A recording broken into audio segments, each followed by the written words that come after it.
Kai pirmą kartą sudalyvauji seminare, labai aiškiai jauti, kad tai ne informacijos gavimas, ne žodžiai, kuriuos išgirsti, tai nėra švietimo, mokymo centras, kur tu tau papasakojama, suteikiama informacija.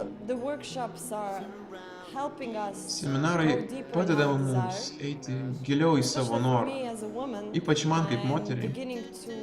Aš pradedu suprasti savo rolę vis giliau ir giliau.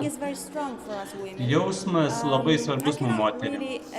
Aš iš tikrųjų negaliu paaiškinti tų jausmų, bet jie yra labai stiprus.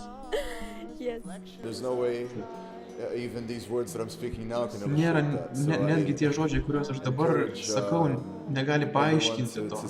Todėl aš labai drąsinu visus ateiti pamatyti patiems. Ne pirmą kartą esu kongrese, bet pirmą kartą jaučiu, kad dalyvavau ir tai yra didelis skirtumas. Aš maniau, kad tai buvo taip teisinga, kad po lekcijos mes iš tikrųjų pritaikytume tai, ką tik mums buvo duota.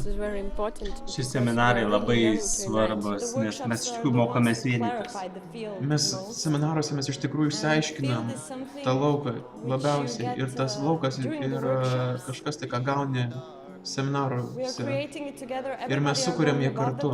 Ir visi eina virš savęs. Išeina. Ir mes dirbam tokioje vietoje, kur yra virš mūsų, yra mūsų sieloje.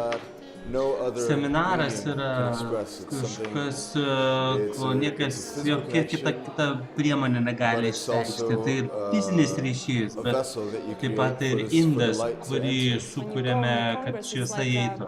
Kai eini į kongresą, tai savo dvasinį tobulėjimą pagreitini per kelis metus, tai jeigu gali, tai tikrai turėtum ateiti. Visi, kas gali tai padaryti. Jeigu jūs turite norą susivienyti gilesniu būdu, tai aš net nežinau, ką jūs dar darot namie.